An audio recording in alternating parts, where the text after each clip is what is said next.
Hello, I am Jessica. I love romance. I read romance. I am sci-fi and fantasy obsessed. Yeah, I'm Emma, and it's the same for me. I'm getting better at writing the romance. Fighting. Yeah, if you were listening to the last episode when I was like, I don't write the romance, I wrote the romance again. There were words. There The were words words. came back.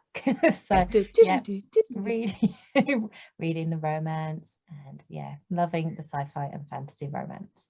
Whoop, whoop. And today we are here with episode 3 of our podcast. We're bringing you something new and improved. Let's jump straight into it. We have got, going off the back of last week, if you joined us, where we did Angel Born by El Penelope, we are linking with the theme, which is always one for me, which is soulmates/fated mates. And this week is Reborn Yesterday by Tessa Bailey. Right. I'm going to read the blurb. I'm going to do it like I did last week, looking down. But just for you, Jess, I did my roots because I noticed when I was editing how bad they were. So I know that's kind of like a fashion now, isn't it? Having roots. Was it like lockdown fashion? Ombre. Is that what it's called? I don't even know. When you fade out, yeah, I think I have it on my nails. It wasn't a fade. Let's be fair. It was just like the line. like in Pepe Le Pew when the cat gets the paint. Yeah, that's it. There we go. Totally my speed. Pepe Le Pew. Okay. Go, read us. Concentrate. Yes. A timeless love story with bite. It was a night like any other for funeral home director Ginny Lynn until the exceptionally handsome and unfortunately deceased young man on her embalming table sat up, opened his emerald eyes and changed the course of her life forever, making her feel quite fluttery while he was at it. Humans aren't supposed to know Jonas Cantrell or any vampire exists. It's kind of a major rule. Despite his instantaneous bond with perfectly peculiar Ginny, he has no choice but to erase her memories of their one and only meeting. That was the plan. Before a reluctant Jonas can wipe Ginny's mind clean, she reveals a secret that brings their worlds crashing together. Human and vampire, past and present, darkness and light, and while their love is strictly forbidden, it might be the only thing that can save them. I look forward to watching that back and seeing what faces you were pulling. I'm trying hard not to. And when you've read Perfectly Peculiar, I'm like, this is why you do the blurbs, because to me that would have just come out. There was plenty of moments in that when I was like, oh. Yeah. It would be that would be my Anchorman moment of blah, blah, blah, blah, blah. It would have just. Yeah. I've not seen Anchorman enough. Oh, I've only seen it once. I just remember the glass case of emotion because that is one of my favourite memes. Oh no, that's me. You're very different because I'm like with the dudes. It's like I stabbed a man with a Triton. See, I don't even remember that bit. There we go. No, I need to watch it again. Yeah. Shall we continue on? We shall. Let's go. Yeah. Let's go.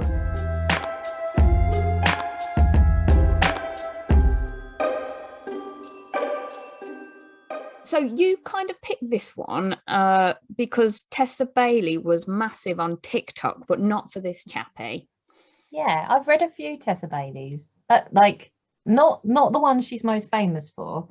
I've read one of her older rom-coms, and I read like a Christmassy rom-com she did.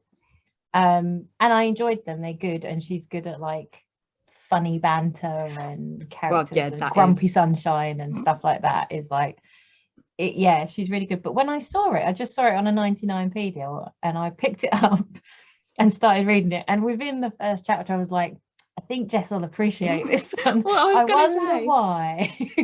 Yeah, it begins in the morgue. Yeah, it's like straight in there.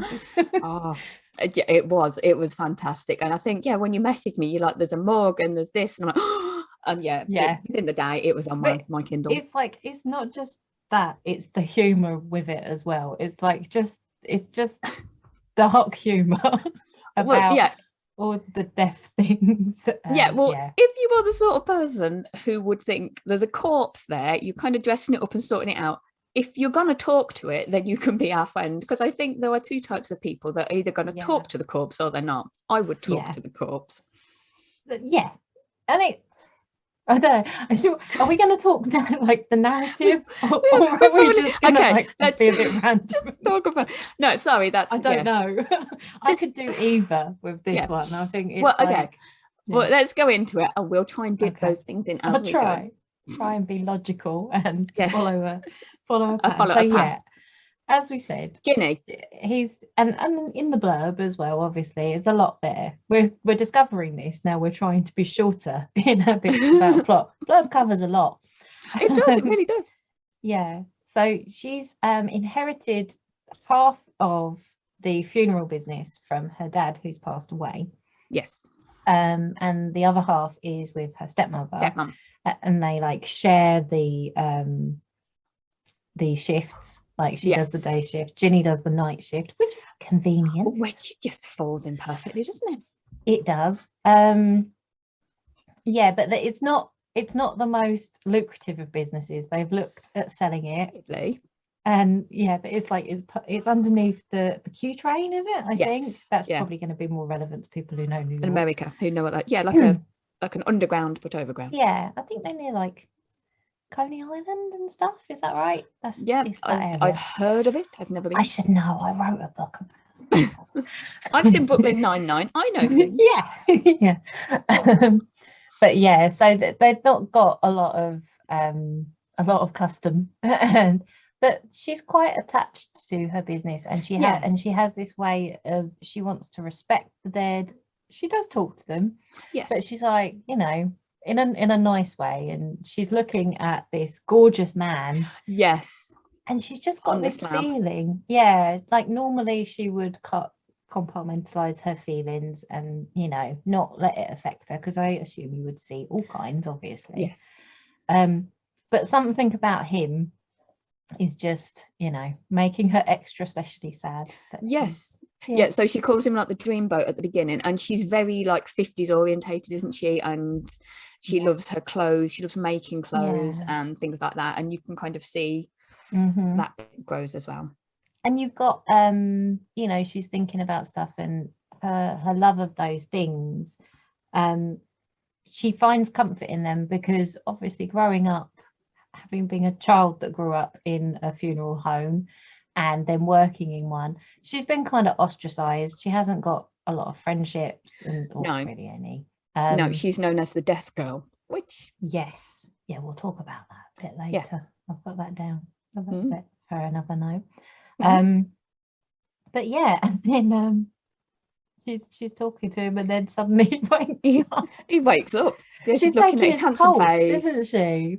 To make sure he's actually dead, because there's no wounds. There's no wounds or anything. How could you have died of something natural? Because you look very, very healthy. You really look super alive and pale, but healthy. Cold enough. And he just wakes up. Surprise. And I love her reaction to it, because it's like she's kind of hysterical, but not. She takes it quite well. But I think this is the point where I was like, I'm gonna like Ginny, because like her reaction to it, he asks her, why aren't you screaming at this? And she's like, but you're alive, that's a good thing. Come on. It's like, I know it's a shock, but that's really cool. You're not dead. And you're handsome. So he explains that his roommates have pranked him, because it's his birthday. He's got a t-shirt. He's like, I gotta get dressed, and he's got a t-shirt with like happy birthday on it. It's a birthday boy in Sharpie on it. I mean, at least they gave him that. Could have been worse. Could have been a stag naked type of scenario. But he explains that, and it's really weird. He's like, I don't go to sleep a lot. It's not much. Deeply. Okay. So some of the things aren't quite adding up. But he wants to go. He's like, I can't be here. I shouldn't be here. I have to leave. But just something about her is making him want to stay. He has the temptation. He's a bit growly, and I have to go, but I shouldn't, but I can, but I can't, but I do, but I do. But he's very nice, and he wants to wipe her mind, doesn't he? He's like, I'm sorry, but I've got to clear it. They go for this walk, don't they? Yes. And he's muttering to himself, shouldn't be here, shouldn't be doing this. Yeah, But they're yeah. having like this lovely chat and stuff. And she's just funny and obviously dances to her own tune. Yeah. But they click. So, Yes. and at the end of it, he has to reveal, he's like, well, I've got to make this not happen anymore. And she's like, well, how can you do that? And he shows her the fangs, doesn't he? Yes, he does.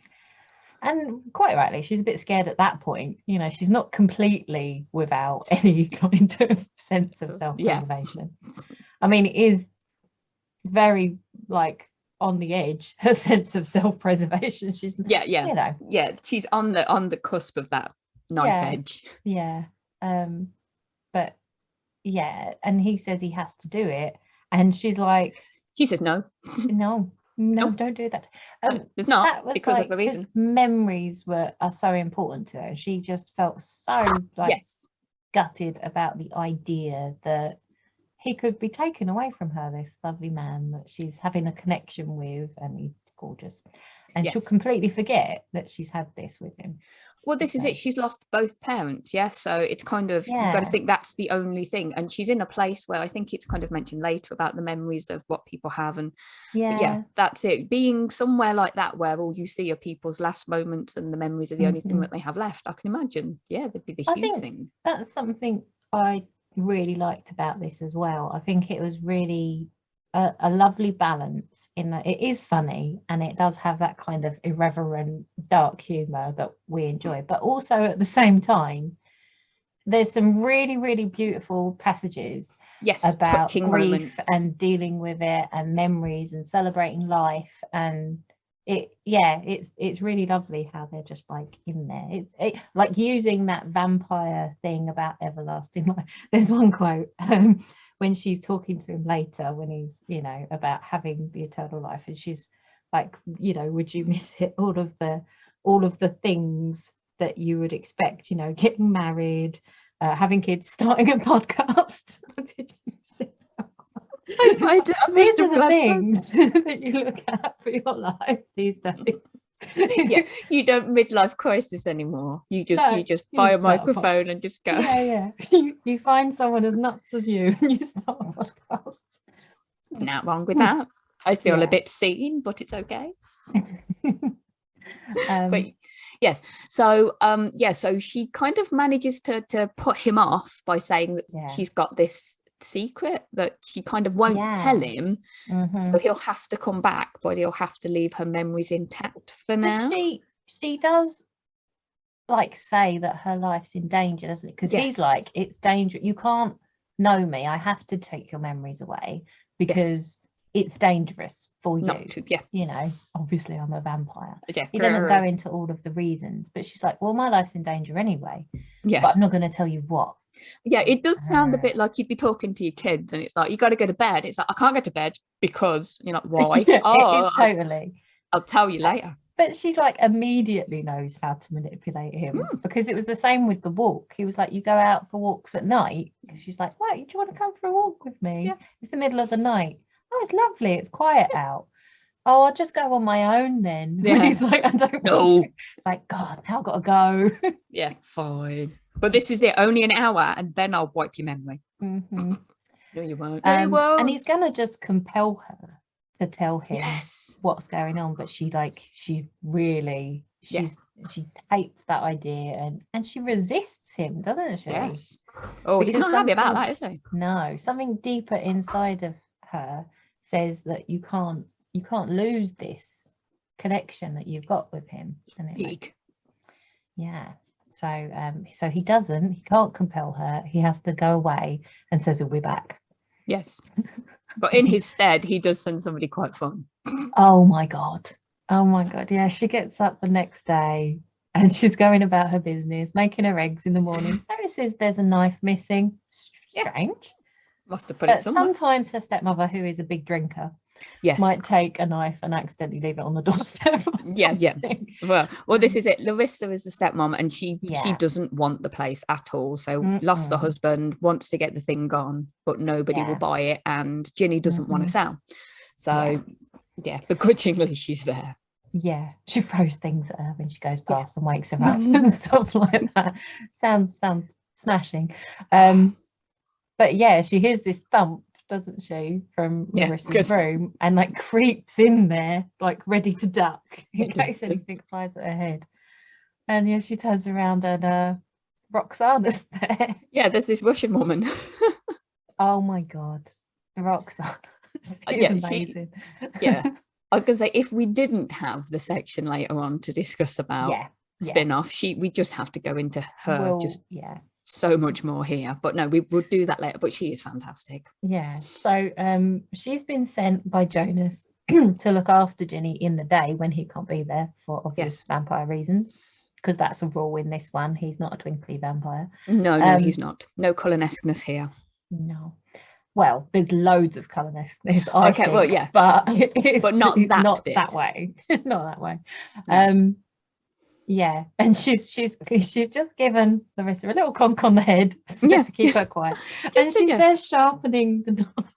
Because Ginny's a bit worried. She's like, okay, you've got enough in you here to kill me. No. This was total Caleb vibes from Obsidian. Like, I'm just sharpening your knife for you. This won't cut anything. No, it's just you got to be safe here.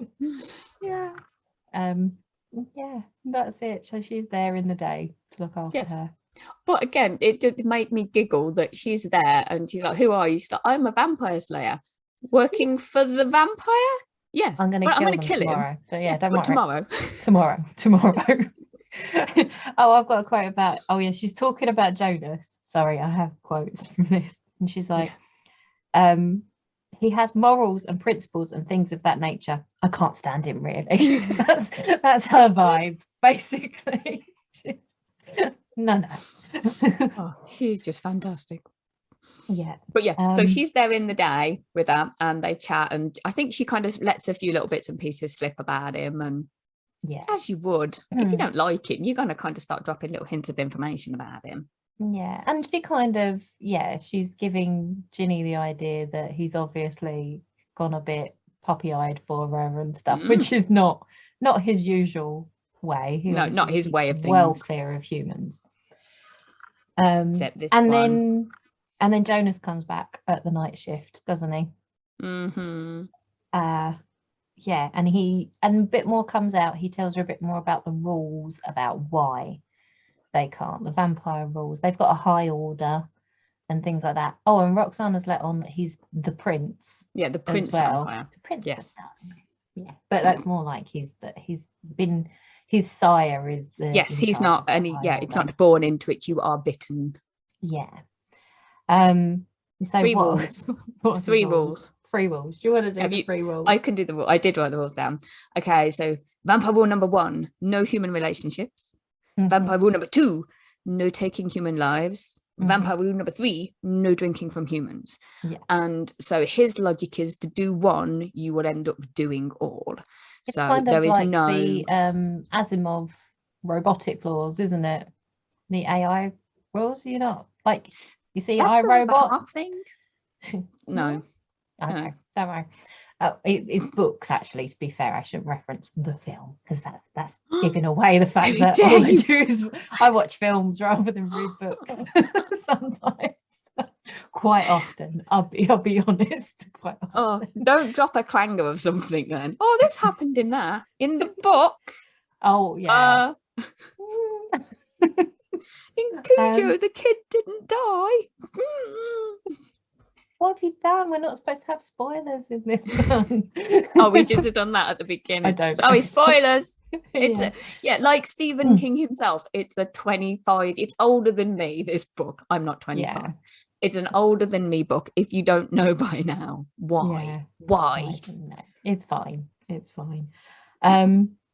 So 3 rules you can't do. If you do one, you are likely to do any. You drink from them, you won't be able to stop yourself, therefore you will kill them. If you have a relationship with them, you are probably going to end up drinking from them and therefore killing them. That it's kind of it's the vicious circle of vampireness. I like it. It's not drink from them directly. So she asked, "Can you do it with a straw?" I did write that down. Did you write that down as well? It just made me laugh. That's totally where my brain would go as well. Yeah, just what counts? What's classed as directly? Yeah, every loophole going. Squeeze it out into a cup for you, because obviously they must need human blood. It's going to be probably blood bank type scenario. Yes. Can it be freely given if people aren't supposed to know what's going on? Yes, but it has to be humans. So yeah, he doesn't want to go down that line. Yeah. No, she's but can you? Yeah. And a little bit like, aroused about the idea of it, because we haven't mentioned he I think they're having this conversation on the roof, and he's doing one of your favorites, isn't he? He's like, she's at the wall. Cagey. Yeah, cagey. Man, you shouldn't be here. Oh, but I am resisting, but by putting you in a cage. Yes. and keeping you there and holding you down. As you do. And yeah, she's not horrified by the idea, and she kind of thinks, is that because I'm like deaf girl and I'm a bit odd? And I'm reading it thinking, it's not just you, darling. No, it's not just you, love. It's not. There's hordes of us. Really, there are. And what is that all about? Has it become this way? I'm quite fascinated by it. Have we become this way because we associate it with romance books that we enjoy? Like, oh, he's a vampire, he's going to suck your blood. Is it because it's like teeth and lips and things? Is it bound to be? I don't know. Is it like, because there's always the thing of sustaining the other person, isn't there? Because that does come a bit later, that she is then his life, he is hers, she is his, and you are so kind of connected that you are inseparable. I suppose so. Yeah, interesting. But in real life, I'm totally not like that. No. I mean, that's it. I think imagine drinking blood. Yeah. I'm terrible, because I'm like, I really enjoy this kind of thing, but then when I go to write stuff, I like get all hyper realistic. And I remember writing something about it and being like, it would be really, really hard to actually bite someone and suck it down like it was a straw. The fangs are in the wrong place.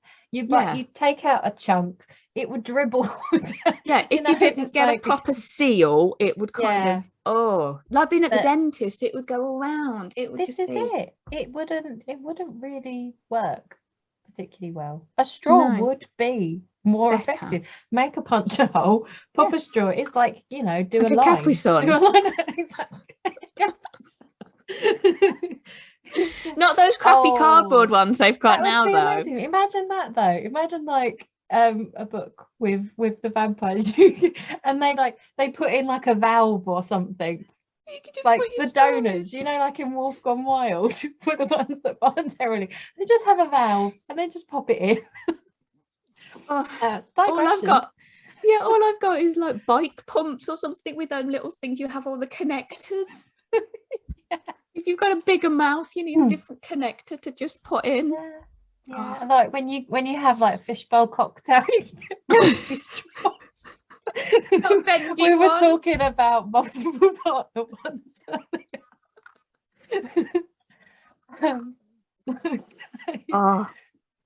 This isn't where I thought it would go, but there's nothing in my notes went along this line. I just had one small question, and this is what's happened. I do this when I'm writing as well, and I could use the train of thought that goes totally around the houses to get back to where I'm going, which we'll get to that in the more bit later, but so these 3 rules, they've discussed those. Let's go back where we were. And that's why he needs to take her memories, but he just keeps moving the goalpost. She keeps moving the goalpost. Just from the reading, just from how they're talking and how they're acting, that they're going to nudge it a bit further every single time. It's never going to happen. He can't resist. They watch a film, don't they? An old film, and he pretends he hasn't seen it just so he can hear her talk about it. Which so and you get both sides of him. He's very sweet, but also he's like, suck your blood. Yes. Growly. Yeah. And then it goes to the following day, and we see the dressmaking club and everything that she goes to, which we'll talk about a bit later. I did love the name. Oh, what's the name? It's called Embrace the Lace, and I thought that was fantastic. Cool. I didn't note that one down. And that night she goes, not night, day, because she's nocturnal herself, isn't she? Anyway, Yes. she goes to sleep and we discover how her life's been threatened. She's not really she's not making it up. Yeah, she's not lying. There is something going lying. On. And it's like she's having this dream about it's seeing dusky, someone. isn't it? Yes, because so she and then it changes into something else where she feels like she's floating, and then she wakes up for real in the middle of a highway. In the middle of the highway, the lights coming out. I think it's just dusk, isn't it? Yeah, exactly. And she only, the truck manages to stop just in time, and she's got to figure out where she is and get back home. They're all yelling at her, aren't they, while she's trying to pelt away? Yeah, nasty people. Yeah, get out of the road, we're phoning the police. I suppose you do get quite angry about people that just suddenly appear. that would be the there's no, are you all right? It's like, get out of my way, I'm going to be late. Yeah.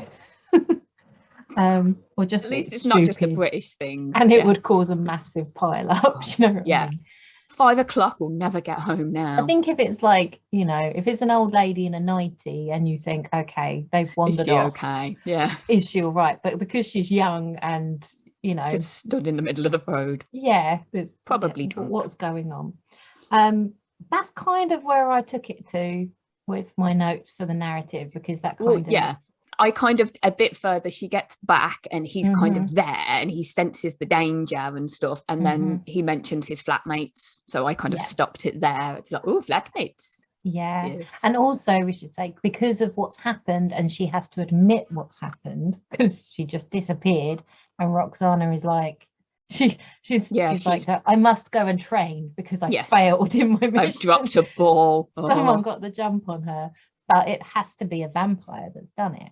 But the thing is, this has happened before to her, before she even met knew James, any of it, because it's been like a day, 2 days, and it happened the other week or something. Yes, a few weeks. I think it's about a 2-week window. Yeah, she was dropped in the middle of the ocean, not in the middle, but just out to sea. There was some swimming. She had to get back, but so he's kind of like, this is it. You will not stay here. You will come back to mine with my roommates. Yes, somewhere that's dark all the time, so I can protect you. Yeah. So, yes, that's it. There are more things ahead. So good. Well, so let's move on.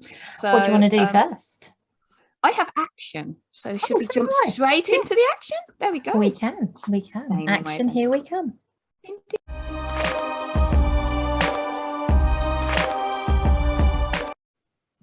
So action.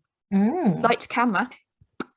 That's it. And obviously action can be used for different scenes.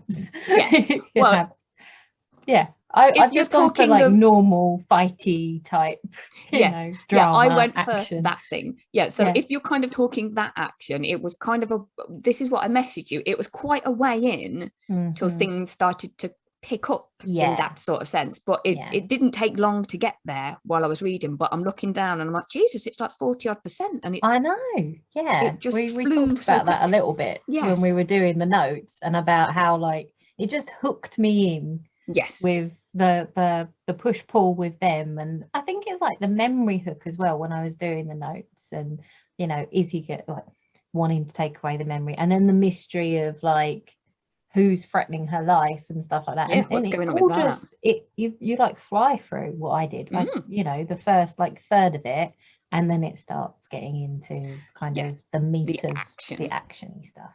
Yes. So I got the first sort of chunk came in where we go and meet the Silenced. Yeah. So there's so we found out earlier that Jonas is kind of the prince of the vampires, and his job, I think he's kind of just taken it on himself, is to go and help the newly turned vampires, because in sort of any fandom it seems that they're not great at controlling themselves. No, it's kind of like this loophole in that they've said, well, you can't drink from humans and stuff, but if they then turn them, like, and you can't kill them, but if they do it past a certain point, it will turn them into a vampire because there's like venom or something like that. To a certain point the body, but then they just piss off and leave them basically, and that's not good for anybody. So he goes in there, but that's what Roxana was talking about with his morals, I think, and stuff, and tries to help them, and that's how we met his roommates, wasn't it? Yes. He helped So them out. yeah, so does he go there for information to start with to try and figure out what's going on, or does he just So there's like yeah only 2 points in the book where it's like follows him on his own, which is a little bit odd, but I didn't care, to be honest. we quite like Jonas. Yeah, he goes in. I think there's a new vampire. There's a new dude. To. Yeah. His name made me giggle, and it shouldn't, but it did. What was his name? His name was Dobby. Oh God, yeah. There's only one reason that's going to have been put in, surely. But he wasn't in a sack or anything, and it just made me giggle. This poor little vampire. Yeah, poor Dobby little. needs some blood. Yeah. I think we have the title for the episode there. Oh God, it's a weird visual, that one. But yeah, so he goes to help Dobby. There's a fan fiction somewhere. Oh, there will be now. Yep. Why haven't you finished your NWS? There were reasons. Yeah. So he goes in to help this new dude, and then while he's there, he's asking for information about what is going on with Ginny and this floaty thing that's happening, because it's a power that the elder vampires start to gain. So he doesn't know who it is. Super powerful one, can't it? Yeah, but he's got an idea that it's got to be somebody quite big and epic. Yeah. And there is somebody who is there who kind of doesn't seem surprised that he's asking about this. Yeah. So yeah, and then it all kind of goes. Yeah, he turns up, doesn't he? He can levitate and stuff like that. Yeah, he floats down from the roof, doesn't he? But it's this super cool thing in that, because Ginny's there, she's waiting in the car. In the car with the roommates. Yeah, who are Tucker and Elias, I think. She's there and she's threatened, and because it's a trauma to Jonas, he like levels up. It's like he's leveling up with vampires. Yeah, he's had a mushroom. Oh, yeah, bloop bloop bloop. Oh, I should have done that.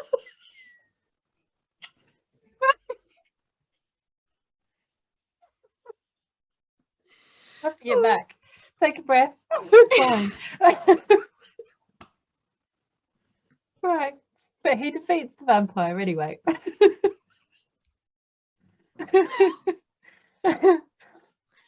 Yes, he does. So his name is Seymour as well. I love all the old names. Very cool. So they kind of think the threat's done with then, don't they? Anyway, yes. But that's narrative stuff. I will move away from that. Yes, because so that's the first big fight. But it kind of links to the other action thing, which I really love, the one I wrote a note about, which was because he isn't around her anymore, because he thinks he doesn't need, she can go home, and Roxana's there, and it's her birthday. She decides to take her out. Where does she take her? To a vampire slayer bar. Slayer club. Enders. Awesome name. Oh, brilliant. Enders. And yeah, but the the roommates turn up, and it's just in my head it was just like a Kill Bill scene. It was amazing because it's just like they all turn and and they're in the middle, aren't vampires here, and there's like only 2 of them and a human and Roxana, who shouldn't be on their side, but no, everybody turns, don't they? Yeah, that'll be a later mention later. But so and other than that, I think a lot of the action was kind of like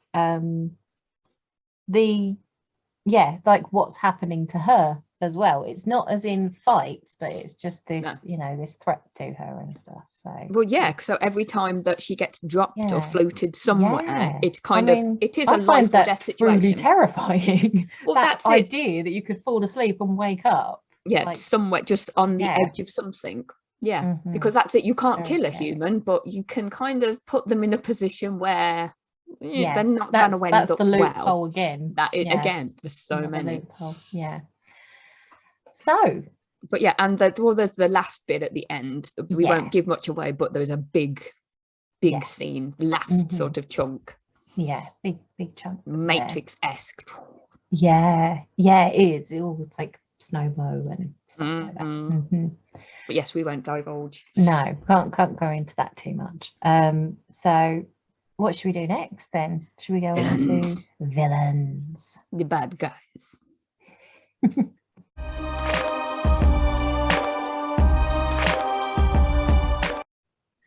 Let's do villains. Let's do villains. I'm all for that.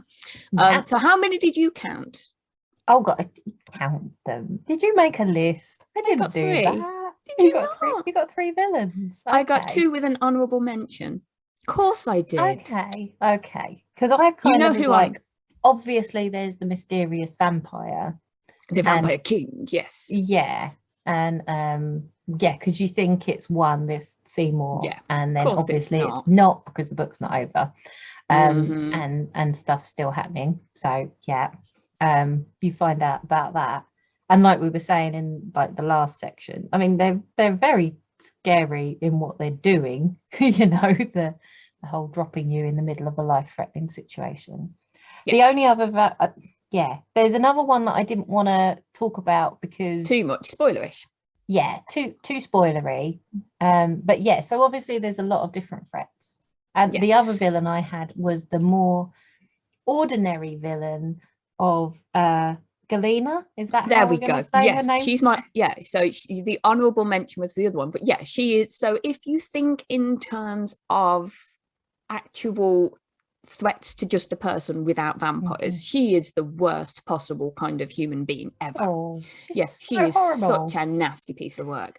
So Ginny goes to a place to kind of try and make friends, but she loves making olden days, old school clothes, like 50s kind of stuff, and she loves getting all material and making it all together. So she's joined this place called Embrace the Lace, and I think she's a twin, but I don't remember reading the other one's name because I hated Galena so much. Yeah, she stood out. I don't remember the other. I think there was another one that sort of joined in a bit, but yeah. So you go to you know the person. You go to one of these places, and even as a grown up, you're a little bit, where do I go? What do I do? Who do I chat to? And then this woman walks in. You kind of take a seat, and she'll be like, "You can't sit there." Yeah. Okay. Ginny takes Roxana with her, doesn't she? Yes. On one of her days when she's looking after her, and she's like, "Oh, you can't bring people. You can't bring a friend. No, you can't bring a friend. It's in the rules." And it's like, it's this empty basement place. Yeah, really. There's like 6 people here. Why? What is it hurting? Really? Yeah. Anyone. And then she brown noses the boss as well, girl, isn't she? Yeah, she's just nasty. And there's a very baby in the corner moment when they have the auction. They're having like a show, and they stick Ginny just in like the dark dank corner. Yeah, but she stands up for herself. I love that. I love that was like with Ginny's development for that, because before she's kind of like, she just kind of accepts it, don't rock the boat and lets it go a bit. But then when she takes Rox with her, and she's like, good luck sewing yourself a personality, because they're trying to be nasty to her. But she that helps. I like the friendship between them. It's a weird mix, but it works perfectly. It's not just Jonas coming in and taking her out of the corner. It's not all about the man. It's the friendship too, which was really cool. Yes. So but yeah, she was kind of, if I looked at it, if I was an actual person going places, she was the one that stuck out. She's just horrible. Yeah, she tries to say, oh, that's the nastiest thing, isn't it, at the auction thing, and she's saying, oh, I wouldn't buy those, they've been made in a funeral home, you don't know what diseases you could catch off of them. Oof. Like, oh my god, how old are you, 6? Yeah, just yeah. If you saw it somewhere, you would want to go over and hug the person and just, I think, like Roxanne, if you want to go and stand next to them and go, tell her, just have her. Yeah, so that was, she wasn't. Sometimes you don't need fangs and claws and anything supernatural, you just need to be a bitch. This is it. And this is a bit of a theme, isn't it? Like when we were doing the monster ones, and it's like the truly monstrous people aren't the monsters in fantasy necessarily. It's the ones with the pitchforks. Yes, exactly. It's not good. Do you want to go into any of the other type of villains more, or are you? It depends how spoilerific we want to be. It's tricky, isn't it? What do you think? Fuck it. Clarence is the king, right? And he is Jonas's dad. So, he's kind of, I love that decisiveness. Yeah. Just flick to the next section if you don't want to hear any of this. Yeah, sorry. Fuck it. That's it. Yeah, so we don't meet him until the very kind of last section of the book, the last probably quarter, where Jonas has to go and save his lady love, because obviously Clarence isn't gonna stop. So there are snippets and bits and pieces throughout the book that the soulmate bond is there, that they have met before, and obviously Jonas keeps away because he knows that there's something, and she pushes towards him because they can feel this bond there. And Clarence doesn't like it. He wants his boy to take the reins and to rule after him, and they're quite archaic and old school with what they want to do and how the vampires want to run it. And obviously that's crap. We don't want to do that. We want change. We want better things. So Jonas goes to kind of try and save Ginny's life by offering himself up. And he's like one of those mild-mannered bad guys that you kind of say, oh well, this is a bit like Lotso out Toy Story. Oh well, this is this is could that. seem And reasonable, and then you're like, hang on, no, like super ruthless and don't bet he care smells about like anybody. strawberries. Yeah. It smells like strawberries. Bet he does. They're very it's very Vulture-y, isn't it? I feel like this book is kind of like, right, I need to get this off my chest. Yeah, I knew that. Like, it's Twilight, and what's the second one called? Why's my mind gone blank? Twilight Breaking... New Moon? Oh, New Moon Eclipse. Eclipse was the third one. I think I felt, it's kind of New Moonish. The first two, I feel like this book, I don't know if it was the author's intention, but to me, it feels like it's all the things I loved from the Twilight books, but for an adult with a certain sense of humor, and also kind of giving you the things that you might have missed. Yes, the thing you might have missed. The thing, but not just the thing. It is the thing for me. It's not just the thing though. It is. I also think it's a little bit like Ginny, how she handles stuff and having a bit more agency. And I'll give you that. A little bit less. What was it? What was it though you sent me about the will to not live? What's it called? It just doesn't have the will to live. Losing the will to live. That one. Exactly. Oh, it's so wonderful. But no, she's, it's cool. So that's how it reads to me. It was like everything I was yearning for that kind of happens. So if you did enjoy Twilight, or even if you didn't enjoy Twilight, if you like bits of Twilight, this would be a better one for you. But and then so the other villain in the piece who kind of turned up and you went, oh, kind of expected it though. She seems the sort. Is Larissa. So her stepmom she's like a step monster. She is is she a witch? I think I did write it down. She's a witch. She has foresight, doesn't she, or something? Yes. So she's a seer. She's an immortal seer, and she has been working for the king for Clarence for years. So that's how they realised, isn't it? That Ginny was. So Ginny is his soulmate, and they nearly met before. But Larissa saw it, and she's had this sort of prophecy to say, if they find each other, then the king will be dethroned and he will die. So they made sure the first time that they met that Ginny met an unfortunate end, which is why she loves all the old school stuff, because she's kind of reincarnated. It makes sense. It's not just the case that she's like an old soul. No, she's literally an old soul. She is. And that's why it kind of works. It's in tune. It makes sense. And also why they're kind of connecting on this level. When they first meet, they've got all these like things where they feel like they hear each other laugh and they're like, I've missed your laugh, but I don't know, this is the first time I've met you. It's it's strange. But Larissa has there's an up and down, isn't there? Because she says something that doesn't ring true to Ginny. She says things that are lies, and she's like, okay. So after it all kicks off and things happen, Larissa just disappears, and it's not okay. But why did she do that and say that?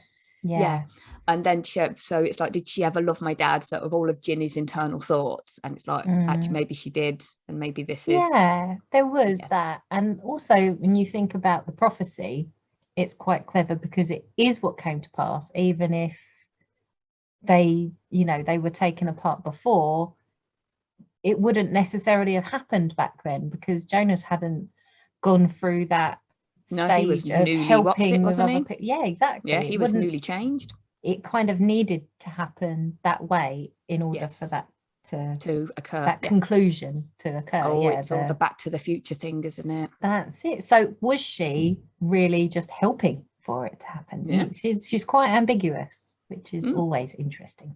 Yeah, you need the grey characters. And if she's disappeared as well, you're like, she might turn up later skater. Maybe, maybe. Well, we've got that to talk about in a bit, but are we cup of steaming beverages next? I think so. Yeah, we shall explain what that is. Yeah. Let's go.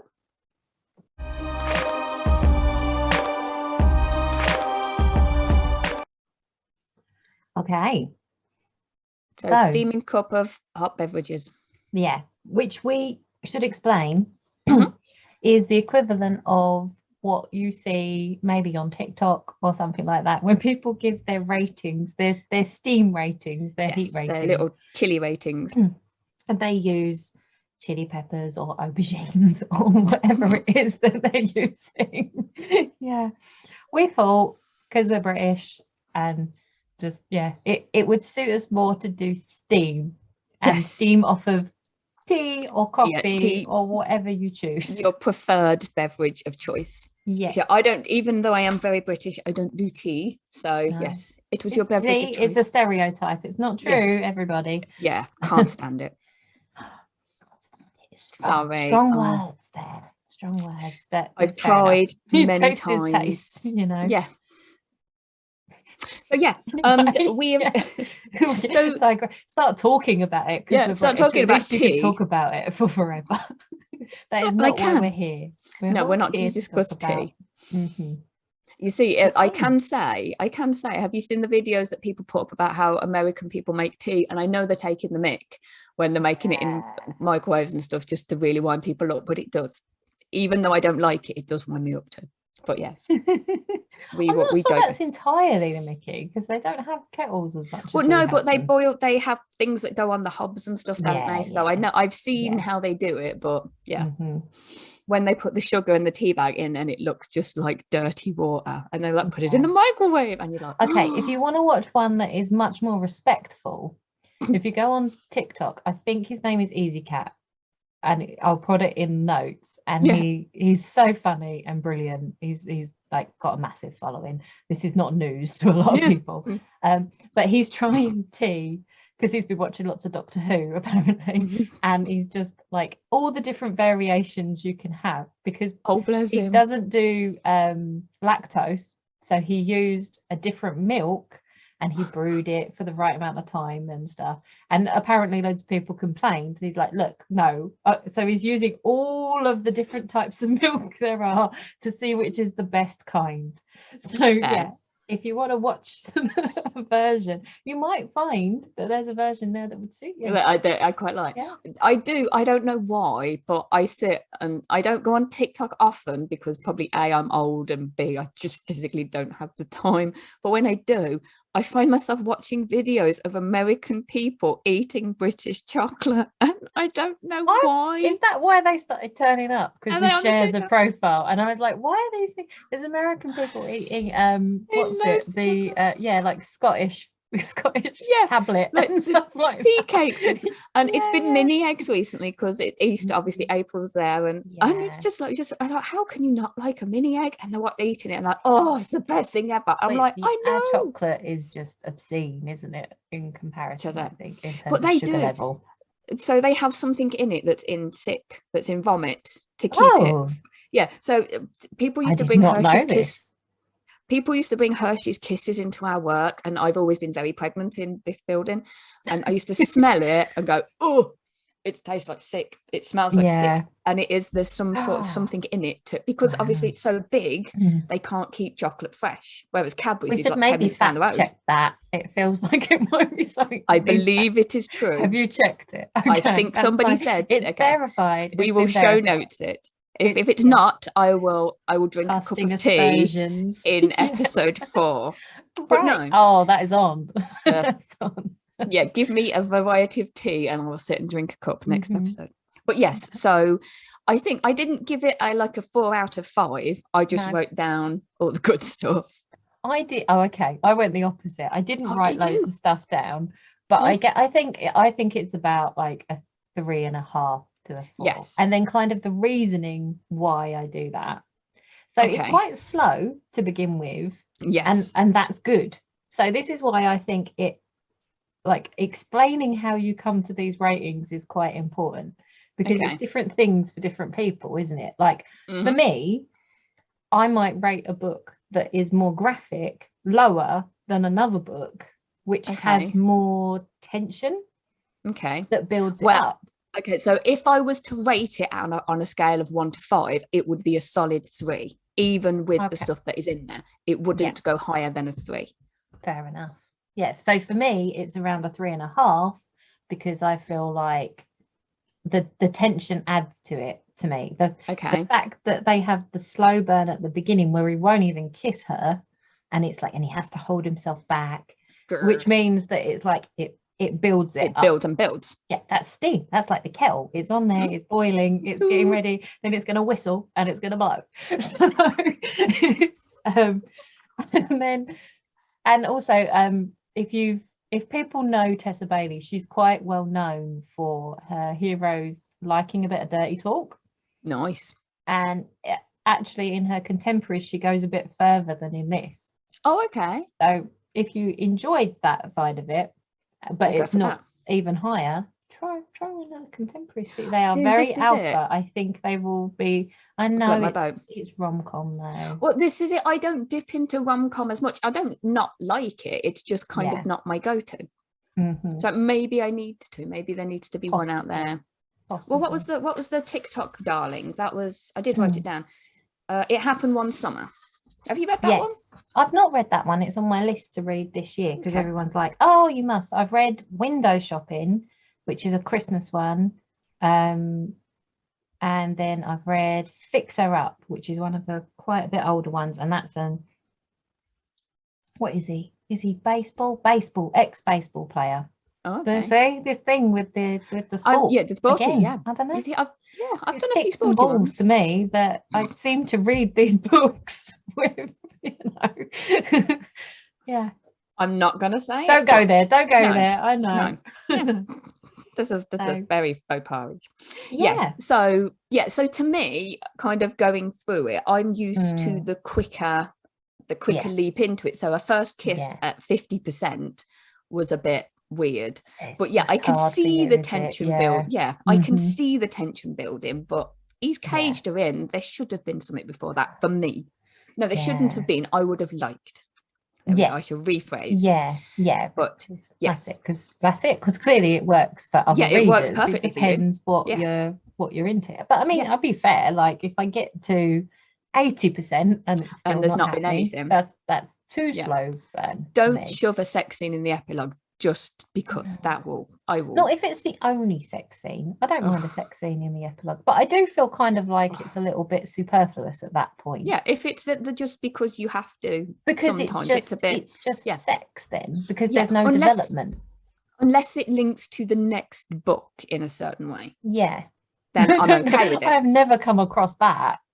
But I can see, that my brain is like, okay, if you don't want it in the first one, because some of the ones I've read, especially the bigger series, have kept it very much quiet and minimal, because the next book is going to just bam.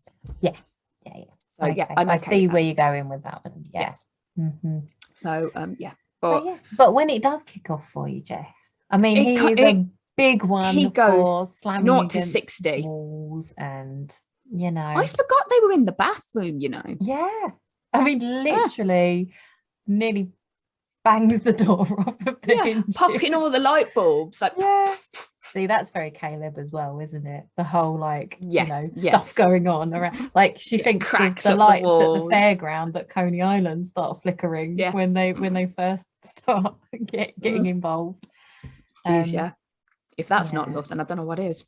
But so it was kind of there were bits that kind of could have edged it over to a bit higher, but I wonder. I wonder what will happen in the second one. Obviously, it's not a continuation of that, but we can talk about that in our next section. Yes, if you're we all can. good with cups of steaming tea. We are. Coffee. Sorry. Coffee. Being Yes. prejudiced there. Yes. Spin off. Yeah. Spin off next. Let's do it.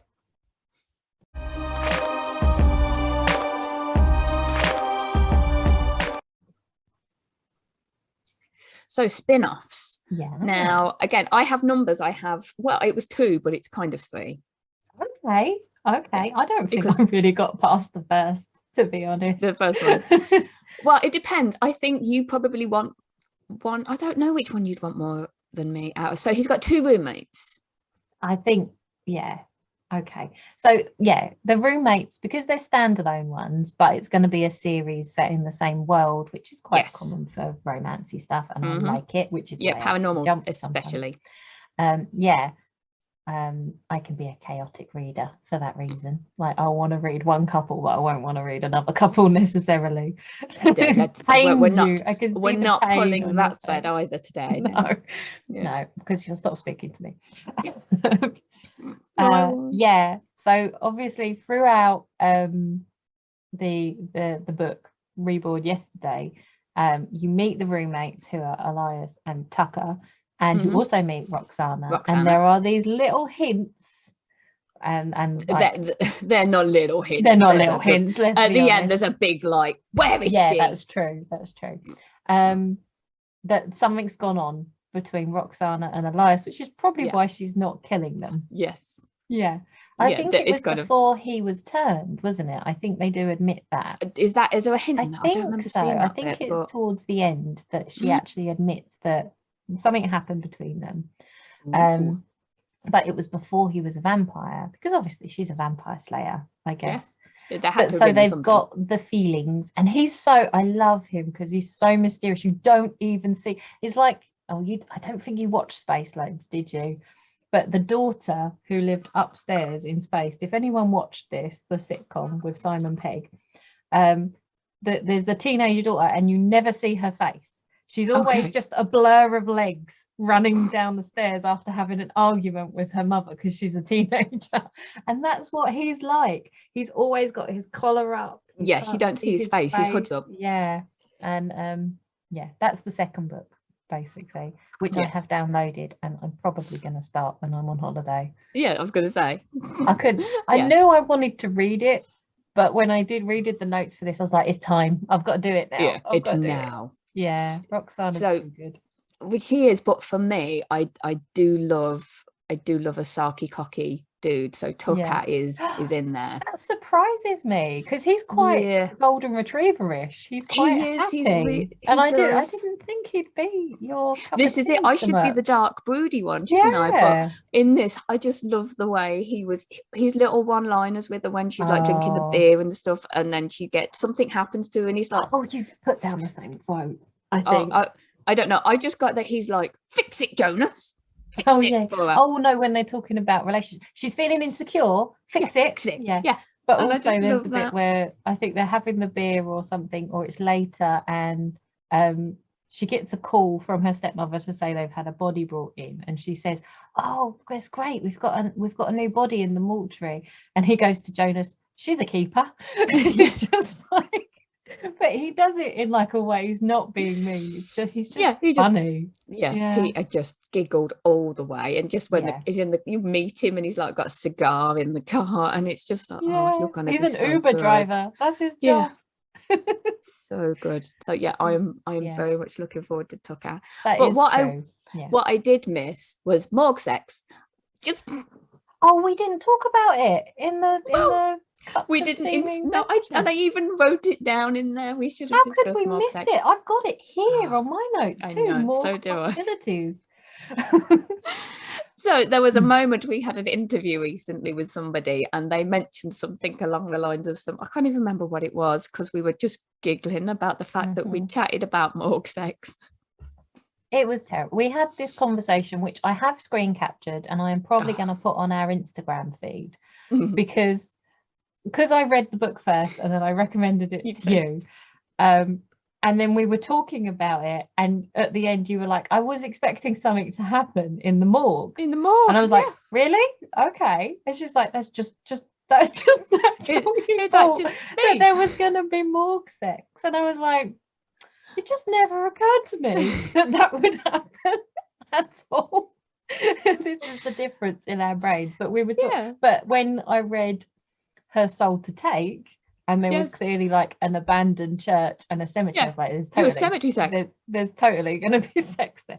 I think that is more of a common thing. I've heard about a lot of cemetery sex. I mean, wasn't it Mary Shelley that like lost her virginity in a cemetery? It wouldn't surprise me, but I've not read it. I've seen the play many times. I was like, oh no, I just didn't. I mean, I suppose it does make sense. There's like, you know, the gurneys and stuff. Like that. Pull one out. But no.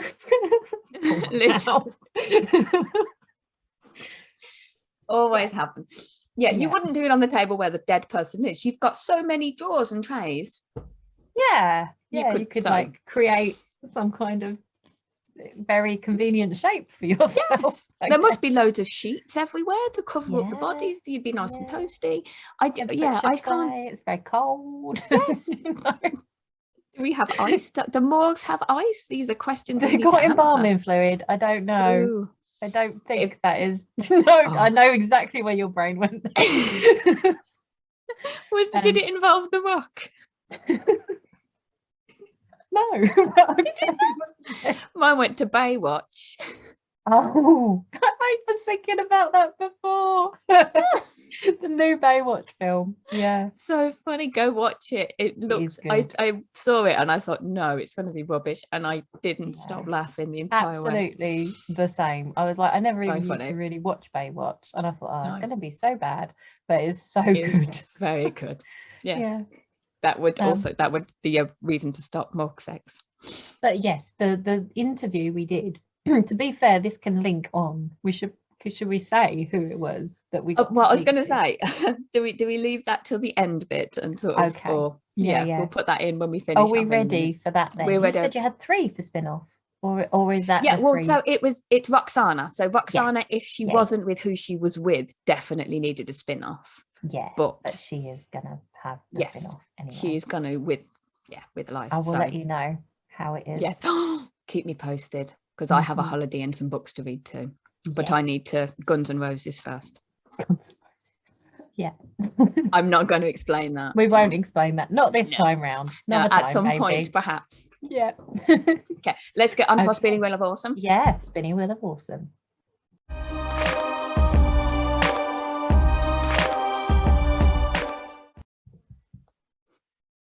Spinning wheel of awesome. You can go first today. I can go first if you want to. Mm-hmm. I have a pen ready, so I'm not going to do my search this time. Oh, do we need to say the book first? Okay, can do. I'll put this on and you can do that bit then. Okay, so we are going to do A Marvelous Light next. Yes, we are. Yeah, which probably a lot of people have heard of. It only came out at the end of last year. How do we say her name? Freya Marske? Freya Marske. Yeah. And yeah, it's the link we're using is like a new world being opened up. So when Ginny is, she discovers vampires in A Marvelous Light, it's a similar thing but with magic. Other things, magic. So it's having the thought that you've got this ordinary world and then a veil being lifted. That's kind of the trope we're using for this one. And so we get ready to do the spinning wheel. I am ready. I've put all my things back in, haven't I? I have indeed. Okay. I love that it could be really random things. Like I know stuff that would be good to talk about, but it could just not end up being that. Yeah. Names. All these things. Names. Okie dokie. Trying to think. There are a few in there that we can pick. Cool. All right, let's see. Ready, steady, go. I feel like I might do research on that one. It might be something that the names are more significant than you think, maybe. Well, this is it. Oh, quotes. That's one for you. Favorite quotes. Well, this is it. I was talking to my eldest who does love to put words down and stuff. And she's like, well, where do you find them from? And I'm like, well, it's up to you. But some people do go into super depth about animals and restarting and rebirthing and stuff like that. Yeah. I don't know how many people do because I don't know name meanings, but it would be interesting to see. I'm just going to go, and I forgot to close my Facebook. I am going to do that now to protect the privacy of people's. There we go. Here we are. Right, let's do my spinny spin. Spinny wheel of awesome. Indiana Jones. Action again. Excellent. And That'll again, be quite cool. That'll be some good ones. Yeah. And I'm trying to think of music now. And the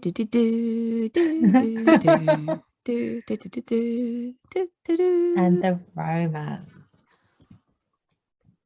See, if I keep getting like the same ones all the time, I might take them out. If we just to keep it mixed up. But I don't know. It's still cool to do it. Mine would just say villains. There we go. So that's it. Yeah. So yeah, I was gonna say I don't even think we need to say a huge amount more. But yeah, we will say, if you were listening to the bit before, we were chatting to Freya Marske because she had been put forward for and she won the fantasy romance award. So we were chatting to her, and one of her later books has something to do with mortuaries. No, it's not hers. It was a recommendation. I'll watch it again. So we'll have to go find the notes. But she was recommending books that she was looking forward to in the year coming. And there was a woman, I think it was the woman that works in a funeral home or a mortuary. And as soon as she said that, it was terrible because we just read the book. And we were like, is there milk sex? What? We did not. Yeah. It's awful when you have an in-joke and there's only one other person who's like, we need to be straight-faced. Because she's so lovely, and it was such a pleasure to talk to her. Yes, because it was like we're very in love with A Marvelous Light too. It's sort of everywhere now. I was telling you, I went into Forbidden Planet to look at things, and this book is there, and I'm like so glad that it's at every level. It's not just a Waterstones or a romance thing. It's everywhere. It should be read by all the people. Yeah, it's just because I think it's such a good fantasy romance in that it covers both sides so well, and that's really cool to see in traditional publishing, because that's part of the reason we started the podcast, is because it's a tricky genre because it's a cross genre and it's not always getting the love that it deserves, and so it's fantastic to see books like that out there getting the love they deserve and being great with representation too. Indeed. Yeah. Brilliant. Cool. So we will definitely see. Well, we'll be here next week. Hopefully you will be too. That'll be lovely if you are. Yes. Yeah, definitely. And we mentioned some of the places that we might be dropping some extra things like Instagram and TikTok and stuff like that. Instagram, TikTok, Twitter. Yeah. Probably not. No, probably not. TikTok. I don't do TikTok. That's your domain. I need to get my TikTok game on as well. It's hard. It's a young person's game, and it makes me feel very old on there. I do my best. I watch it more than I actually do anything. But this is it. My friend's daughter is nearly 22, and she's got like her concentration span, she's told me, is like 5 seconds. She's like, if I watch it for 5 seconds and I'm bored, I just swipe it off. There's a thing where it's like literally you put adverts and stuff go at extra time. It's like time and a half because so you can get the information in subliminally into people's minds, because they will flick off of it so quick. Crazy. It is a bit. I mean, maybe we're all going to become like it's like a next evolutionary stage. You're all going to be like super hyper fast people. Not me. I'm going to stay like this and die off. So my lazy brain is like, they need to invent time travel and stuff to whisk me there, so I don't have to put the effort in to make my brain go faster. Exactly. Math brain fest, no good. So you can visit our TikTok and see some of the stuff I managed to put on there as well, and it's all SFF Romcast. And if you've listened to this, you can watch it on YouTube on our channel and invite your friends. Have a party. You can watch it on Spotify now, which I did in the gym, and it was really funny. That's cool. It's a brand new thing they're bringing out. We've been one of the lucky ones. Only they select few. Maybe they're telling that to everybody. Could be. Maybe. I'm always They like, love you the and then I'm most. like, Do this. No, it's not really special. We're not special. Mm. Yeah, and you can listen to it on a podcast. Anchor FM has all of the links for Apple and everything, and Google and things like that. And that's it. So We'll see you next week. Yeah. Have a lovely one. Bye. Indeed. Be good.